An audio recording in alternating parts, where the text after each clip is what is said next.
సనాతన సాంప్రదాయంలో పండుగలు అంటేనే ఓ ప్రత్యేకత ఉంటుంది. పండుగ అంటేనే అందరికీ తెలియని ఆనందం. అయితే ఆ పండుగ పేరే ఆ గ్రామానికి ఉంటే ఆ గ్రామస్తుల ఆనందం ఎలా ఉంటుంది? విచిత్రంగా కొన్ని గ్రామాలకు పండుగ పేర్లు వాడతారు. ఆ గ్రామానికి ఆ పండుగ పేరే ఓ ప్రత్యేకత. వలస కుటుంబాలు ఒక ప్రత్యేక గ్రామంగా ఏర్పాటై దీపావళిగా నామకరణమైన గ్రామమే ఆ గ్రామము. ఇటువంటి పేరు కలిగిన గ్రామానికి ఆ పేరు ఎలా వచ్చింది? ఆ పేరుకు ఉన్న ప్రత్యేకత ఏమిటి? అసలు ఈ గ్రామం ఎక్కడ ఉంది? Watch the full story.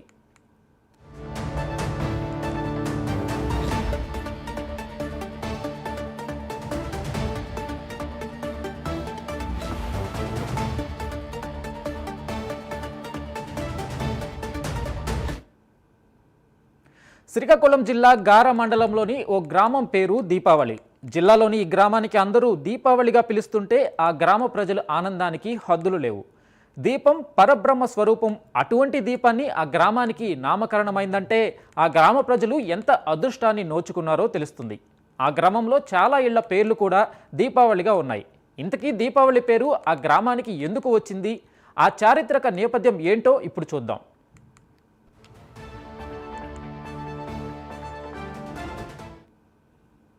News ఛానల్కి ధన్యవాదాలు తెలియజేస్తూ, మాది దీపావళి గ్రామం. నా పేరు చల్లా శ్రీనివాసరావు. మా దీపావళి గ్రామంకు దీపావళి అని పేరు ఉండడం మా గ్రామస్తులందరం కూడా చాలా సంతోషంగా మేము ఫీల్ అవుతుంటాము.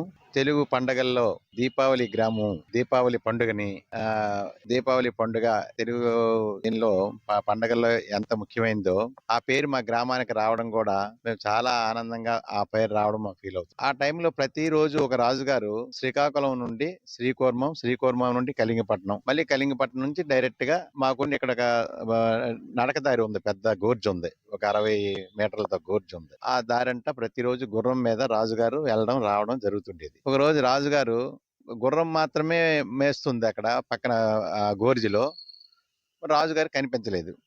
అప్పుడు ఈ పశువుల కాపర్లు వీళ్ళందరూ మా వాళ్ళందరూ కలిపి వెళ్ళి ఆ గుర్రం దగ్గరికి వెళ్ళి చూడగా రాజుగారు ఏంటంటే దానికి ఆరోగ్యం బాగులేక ఒక పొదల్లో పడిపోవడం వీళ్ళందరూ చూస్తారు. వీళ్ళందరూ కూడా రాజుగారిని నీడకు తీసుకొచ్చి ఆయనకి అన్ని రకాల సేవలు చేసి ఆయన్ని శుభ్రంగా తేరుకునేటట్టు చేస్తారు. ఆయన ఏమి ఈ జ్వరంతో ఈ బాగులేకపోవడం, కళ్ళు తిరిగి పడిపోవడం, ఆయనకి పూర్తిగా స్పృహ తప్పడంతో ఆ స్పృహ వచ్చిన తర్వాత నేను ఎక్కడ ఉన్నాను ఏంటి అనేది వీళ్ళకే అడుగుతాడు. అప్పుడు వాళ్ళు ఏమంటారంటే, అయ్యా మీరు ఇలా పడిపోవడం మేము చూసాము, ఇలా ఈ విధంగా మిమ్మల్ని ఇలా మేము ఇవన్నీ చేసామని చెప్తే ఆయన చాలా సంతోషించి చాలా ఆనందంతో ఆ రోజు దీపావళి కాబట్టి పండగ రోజు కాబట్టి మీది ఏ ఊరుని అడుగుతారు. అడిగేటప్పుడు మాకు ఏ ఊరు గట్లేదండి, మేము ఇక్కడ 10-15 ఇళ్ళతో నివసిస్తున్నామని చెప్తారు. ఈ దీపావళి రోజున మాకు మీరు నన్ను అన్ని రకాలుగా నా ప్రాణాన్ని కాపాడారు కాబట్టి ఆయన ఒక కలెక్టర్ ర్యాంకో తహసీల్దార్ ర్యాంకో అప్పుడు తెలియదు రాజుగారు, మరి సామంతరాజు అనుకుంటాను ఆయన ఇమీడియట్ గా మీ ఊరికి దీపావళి అని నామకరణం చేసి ఈ వేళ నుంచి మీ ఊరిని దీపావళిగా పిలువబడుతుంది అని చెప్పడం జరిగింది. Prime 9 news. ఈ ప్రాంతాన్ని సామంతరాజులు పరిపాలించేవారు. శ్రీకాకుళం నుంచి గార నుంచి కళింగపట్నం గుర్రాలపై స్వారీ చేస్తూ సామంతులు ఈ ప్రాంతాన్ని పరిశీలించేవారు. ఈ గ్రామం వెంబడి వెళ్లే రహదారి ఇప్పటికీ చారిత్రక నేపథ్యంగా కనిపిస్తుంది. ఒకరోజు కళింగపట్నం నుంచి గుర్రంపై సామంతరాజు వస్తుండగా కళ్ళు తిరిగి ఓ పొదలో పడిపోయారు. గుర్రం మాత్రం ఆ ప్రాంతంలో సంచరిస్తూ అక్కడ నివసిస్తున్న వలస కుటుంబాలకు కనిపించింది. ప్రజలంతా వెళ్లి గుర్రాన్ని చూశారు. రాజు కనిపించకపోవడంతో వెతికారు. తీరా చూస్తే రాజు పొదల్లో కనిపించారు. అనంతరం రాజుకు సపర్యలు చేసి స్పృహ వచ్చేంత వరకు ఆ గ్రామ ప్రజలు రాజు వద్దే ఉన్నారు. రాజు వారిని చూసి మీది ఏ గ్రామం అని అడిగారు. మేము వలస కుటుంబీకులం, మాకు గ్రామం పేరు లేదని చెప్పారు.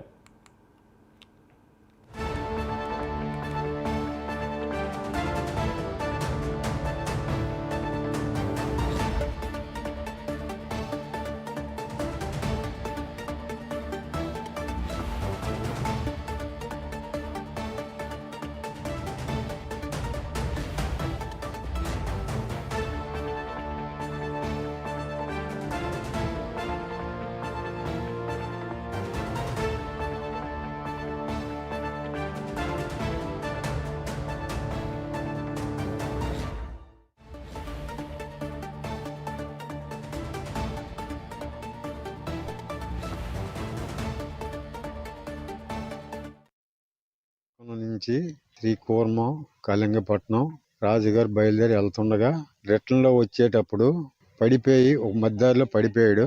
పడిపోయిన తర్వాత అక్కడ ఆవులు కాసిన కుర్రోలు, గొర్రెలు కాసిన కుర్రోలు చూశారు.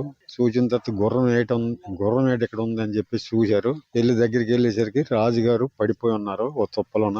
వీళ్ళు వెళ్ళి చూసి లేపి ముఖం గట్ట నీళ్ళతో కడిగి కూర్చుని పెట్టిన తర్వాత ఆయనను తెలివి వచ్చిన తర్వాత ఆయన ఏటన్నారంటే ఇది ఎక్కడ ఏ ఊరు ఏటి నేను పడిపోయాను ఎక్కడ అని వాళ్ళకి అడిగాడు. తిరిగి ఆ కుర్రోళ్ళకి అడిగితే ఇది ఆవల దీపావళి అమావాస్య అంటే అప్పుడు రిటర్న్ ఆయన చెప్పారు ఇలాగని. అయితే నాకు లేపారు కాబట్టి మీరు ఈ సాయం చేశారు కాబట్టి ఈ ఊరు పేరు దీపావళి అని ఆయన పెట్టారు. పెట్టిన తర్వాత దీపావళి అని కుటుంబాలు కూడా దీపావళి అనేసి ఉన్నాయి. 2 శాఖలోనే ఉన్నారండి దీపావళి. అది ఉన్నారు. ఆయన తర్వాత ఆ దీపావళి అని పేరు, ఆ దీపావళి నుంచి ఇప్పుడు మేము అదే పేరు పెట్టుకుని పండుగలు జరుపుకుంటున్నాం అని చెప్పాను. శ్రీకాకుళం నుంచి శ్రీకూర్మం, కళింగపట్నం రాజుగారు బయలుదేరి వెళ్తుండగా రిటర్న్లో వచ్చేటప్పుడు పడిపోయి ఒక మధ్యదారిలో పడిపోయాడు. పడిపోయిన తర్వాత అక్కడ ఆవులు కాసిన కుర్రోలు, గొర్రెలు కాసిన కుర్రోలు చూశారు. చూసిన తర్వాత గుర్రం ఏట ఇక్కడ ఉందని చెప్పి చూశారు. దగ్గరికి వెళ్ళేసరికి రాజుగారు పడిపోయి ఉన్నారు ఓ తుప్పలోన. వీళ్ళు వెళ్ళి చూసి లేపి ముఖం గట్ట నీళ్ళతో కడిగి కూర్చుని పెట్టిన తర్వాత ఆయనను తెలివి వచ్చిన తర్వాత ఆయన ఏటన్నారంటే ఇది ఎక్కడ ఏ ఊరు ఏటి నేను పడిపోయాను ఎక్కడ అని వాళ్ళకి అడిగాడు. తిరిగి ఆ కుర్రోళ్ళకి అడిగితే ఇది ఆవల దీపావళి అమావాస్య అంటే అప్పుడు రిటర్న్ ఆయన చెప్పారు ఇలాగని. అయితే నాకు లేపారు కాబట్టి మీరు ఈ సాయం చేశారు కాబట్టి ఈ ఊరు పేరు దీపావళి అని ఆయన పెట్టారు. పెట్టిన తర్వాత దీపావళి అని కుటుంబాలు కూడా దీపావళి అనేసి ఉన్నాయి. 2 శాఖలోనే ఉన్నారండి దీపావళి. అది ఉన్నారు. ఆయన తర్వాత ఆ దీపావళి అని పేరు, ఆ దీపావళి నుంచి ఇప్పుడు మేము అదే పేరు పెట్టుకుని పండుగలు జరుపుకుంటున్నాం అని చెప్పి. ఆ రోజు దీపావళి కావడంతో ఆ సామంతరాజు దీపావళి పేరుని ఆ గ్రామానికి నామకరణం చేశారు. దీంతో ఆ గ్రామం దీపావళిగా అవతరించింది. మొట్టమొదటిగా ఆ గ్రామంలో సామంతరాజు తొలి దీపాన్ని వెలిగించి ఆ గ్రామాన్నంతటినీ దీపాలతో దేదీప్యమానంగా వెలుగులు చిమ్మే విధంగా దీపావళి జరిపించారు. అందువల్ల దీపావళి నాడు ఈ గ్రామంలో దీపావళి పండుగను అత్యంత వైభవంగా జరుపుకుంటారు.